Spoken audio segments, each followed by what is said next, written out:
What's going on, everybody, and welcome to the Other Side of the Firewall podcast, where we talk about the latest and greatest in cybersecurity news, as well as we highlight those movers and shakers and glass ceiling breakers, those people of color who've made it to the other side of the proverbial firewall. My name is Ryan Williams, and I am solo this week. So look for Shannon and Chris.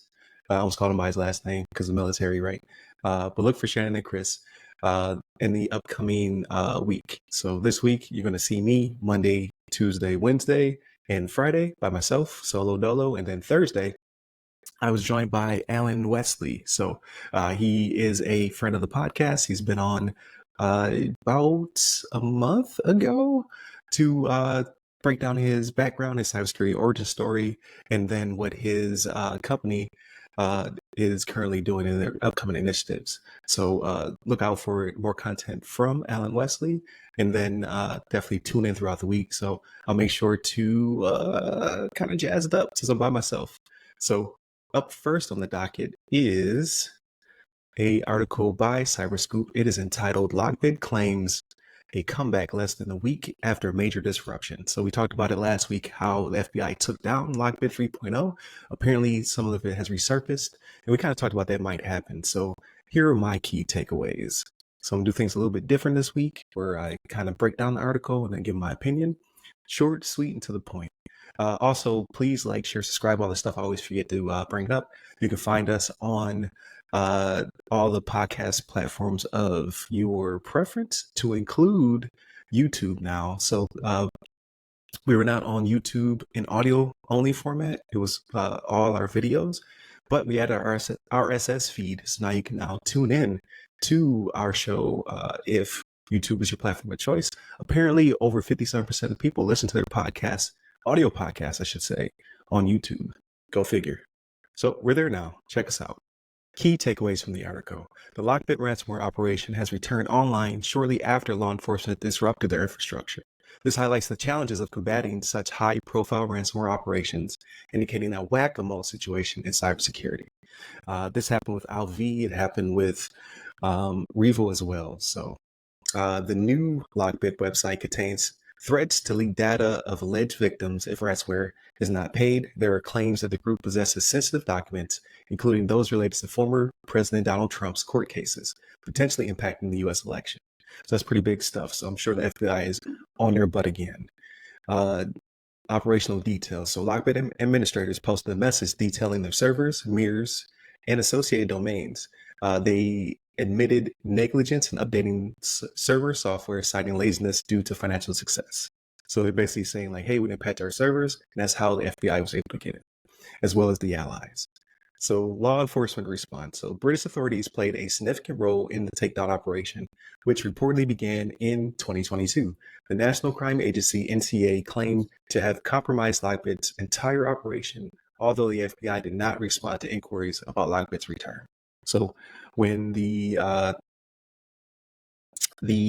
owners of the website reached out to FBI, they didn't have anything to say. So the implications. The article highlights the difficulty of eradicating ransomware operations solely through law enforcement actions. Despite arrests made during the operation, key figures like Lockbit's supervisor remain at large, with law enforcement efforts focused on disrupting their activities. And then lastly, the ongoing challenge. So the resurgence of Lockbit underscores the persistent challenge posed by ransomware, with compromises made to similar incidents involving other ransomware groups like Alv, which I did mention. The article stresses the need for arrests and government accountability to effectively combat ransomware activities. The U.S. State Department has offered rewards for information leading to the identification or arrest of Lockbit leadership or individuals involved in Lockbit-related attacks, highlighting the seriousness with which authorities are treating the issue. Overall, the article paints a picture of the ongoing battle against ransomware, showcasing the complexities involved in disrupting and dismantling these criminal operations. So, and all of that was on my new platform, right? We're on Riverside, and it has a teleprompter feature. So finally utilized it. And the notes that I just passed along was a summary or breakdown from ChatGPT, right? I gave it a certain amount of prompts. I kind of wanted to read this like a newscast, try something different this week, and that's what it spit out. So hopefully you like this. this type of breakdown. Like, this is not our normal show. Usually we banter back and forth between me and my co-host. However, when I'm by myself, I usually take the week off, right? Because I don't like to talk in a vacuum. However, try something different. So hopefully you like this. My opinion. So they will eventually be taken down. So Lockbit 3.0, they'll be rest made. They will continue to have their sites shut down. In this case, they're citing that, hey, we didn't patch our servers, we're good now, and now we can disrupt and cause more havoc.